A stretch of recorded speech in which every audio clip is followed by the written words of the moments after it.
Kaamath here, founder of MAK Trading School. And in this video, I'll share my analysis on a stock called Havells India.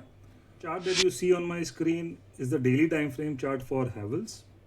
So I'll be sharing my analysis basis of supply and demand trading strategy, which is a simple price action based strategy which works on institutional footprint. So what I'm looking for is to identify a good demand zone to go long in this stock. So let me just enable the supply and demand zone indicator. So this is a proprietary indicator. So once I have enabled that, you see there is a rally institutional demand zone which the indicator has identified.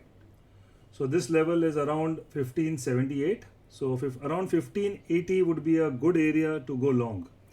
So when the stock pulls back to the demand zone, I want to go long in this stock, and whatever would be the recent high, that would be my first target for this stock.